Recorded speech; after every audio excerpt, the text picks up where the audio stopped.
Alhamdulillah, Alhamdulillahil waliyyil ghaffar, wassalatu wassalamu ala nuril anwar, wa sirril asrar, wa tiryaqil aghyar, wa miftahi babil yasar, sayyidina wa nabiyyina wa habibina wa maulana Muhammadil mukhtar, wa alihil adhar, wa ashabihil akhyar, adada ni'amillahi wa irdalih. Ashhadu an la ilaha illallah wahdahu la syarika lah, wa ashhadu anna Muhammadan abduhu wa rasuluh, la nabiyya wa la rasula ba'dah.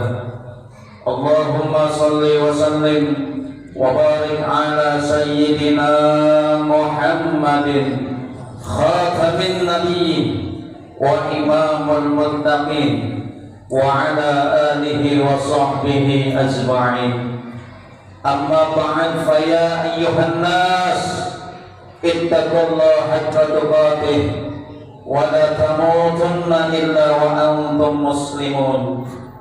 Faqad qala Allah ta'ala, ya ayyuhan nas ittaqu rabbakumul ladzi khalaqakum min nafsin wahidah wa khalaqa minha zawjaha wa bassa minhuma rijalan katsiran wa nisaa wattaqullaha alladzi tasaaluna bihi wal arham innallaha kana 'alaikum raqiba. Ma'asyiral muslimin, jamaah salat Jumat Masjid An-Nur yang dimuliakan Allah Subhanahu wa taala. Marilah di siang yang sejuk penuh dengan berkah ini kita sama-sama luangkan waktu untuk bersyukur kepada Allah. Berikan kesempatan kepada kita. Kesempatan yang pertama adalah segera memperbaiki kualitas pribadi kita sebagai muslim.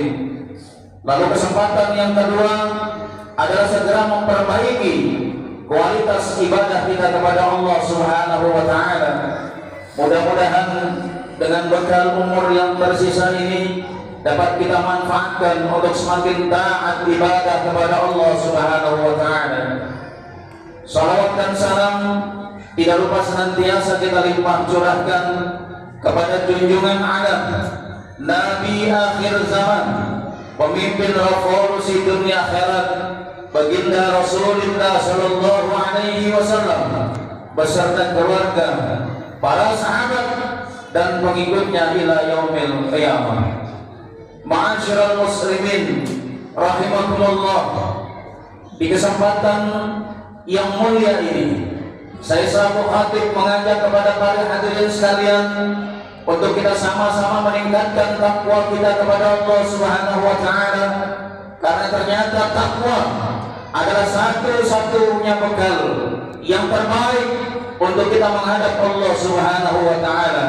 Wa tazawwadu, maka berbekallah kalian, fa inna khairaz zadi taqwa, maka sebaik-baik bekal untuk menghadap Allah Subhanahu wa taala adalah takwa. Ma'asyiral muslimin rahimakumullah, alhamdulillah sekarang kita sudah berada di tanggal 13 Sya'ban 1445 Hijriah.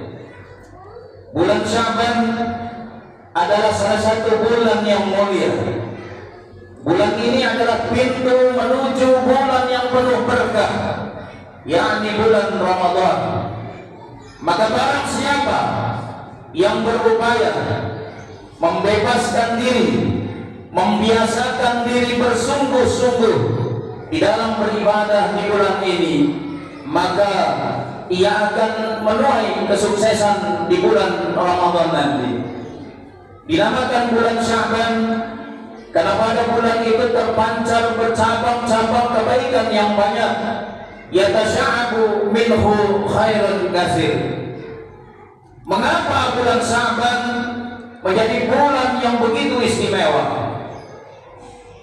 Yang pertama, karena bulan Sya'ban adalah bulan yang banyak dilupakan oleh manusia.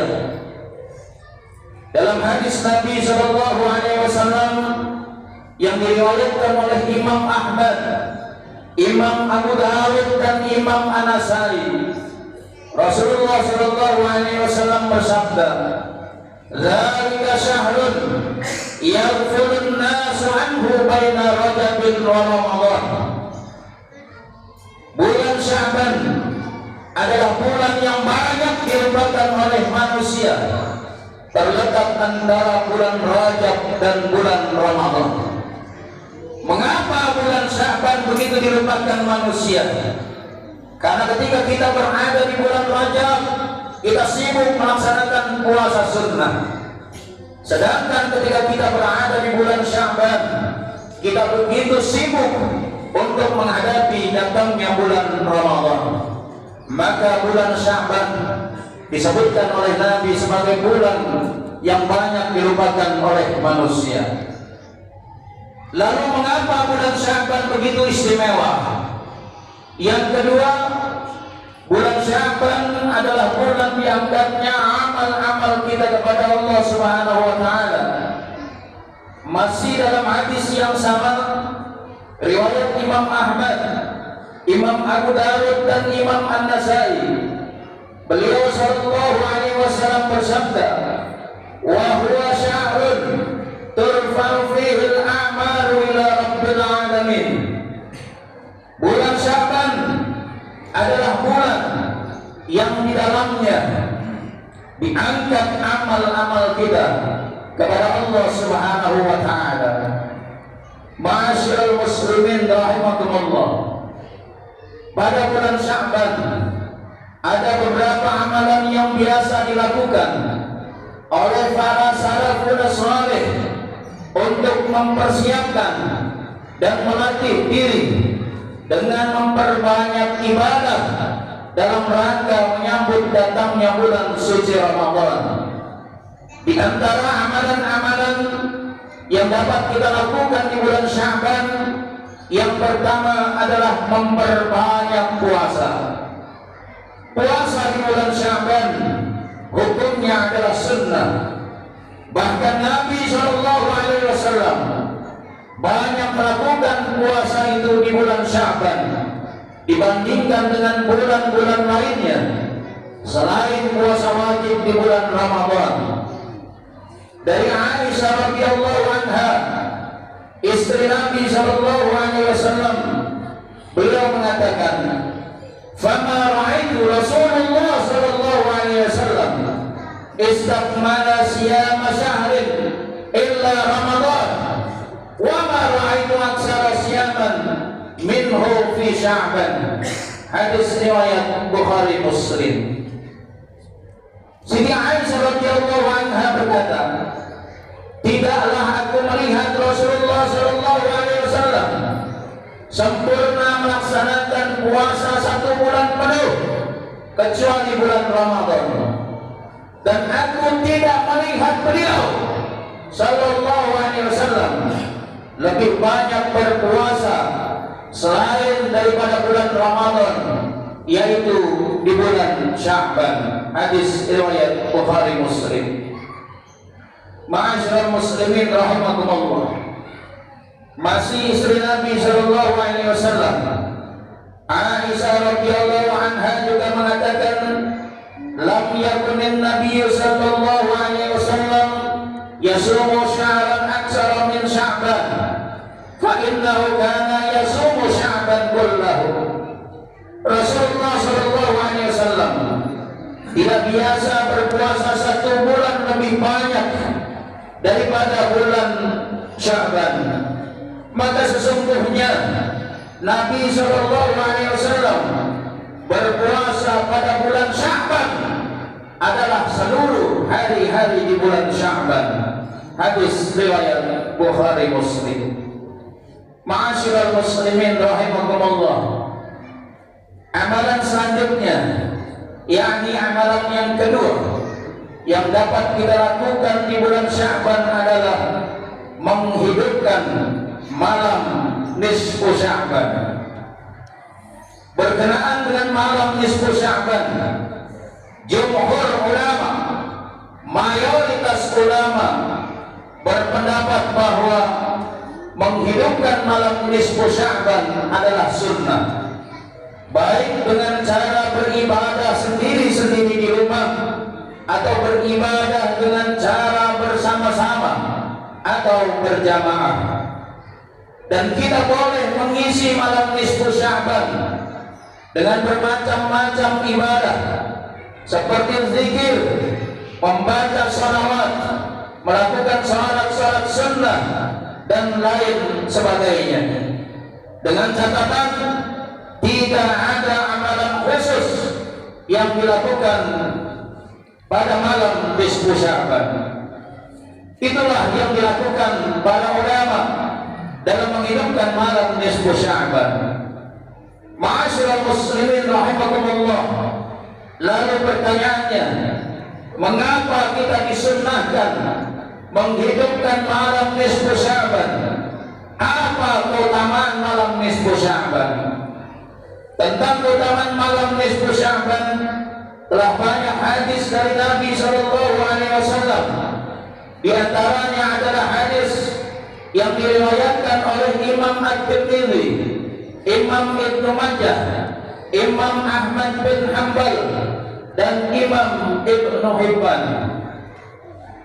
Nabi SAW bersabda, Inna Allah Azza wa Jalla yanzilu lailatan nisfi min Sya'ban ila sama'id dunya fayaghfiru li aksara min adadi sya'ri ghanami kilabin. Sesungguhnya Allah Subhanahu wa ta'ala, Allah Azza wa Jalla turun ke langit dunia pada malam nisfu Sya'ban. Kemudian Allah mengampuni seluruh makhluknya sebanyak bilangan bulu domba Bani Kilab. Kemudian hadis dari Mu'adz bin Jabal radhiyallahu anhu, Nabi SAW bersabda, yattali'u Allah ila jami' khalqihi lailatan nisfi min Sya'ban fayaghfiru li jami' khalqihi illa li musyrikin aw musyahidin.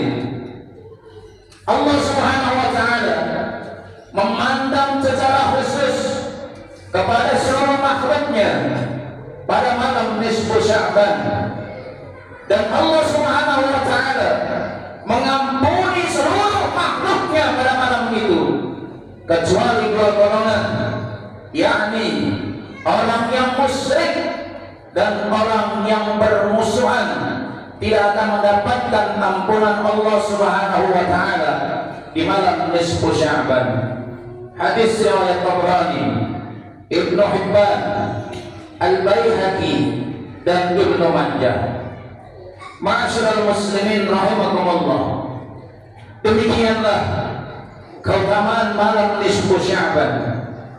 Marilah pada hari Sabtu malam Minggu tanggal 24 Februari 2024 kita hidupkan malam nisfu Sya'ban dan kita manfaatkan malam nisfu Sya'ban untuk meraih ampunan Allah Subhanahu wa ta'ala dengan banyak melakukan amalan-amalan saleh dan ibadah-ibadah di malam nisfu Sya'ban tersebut.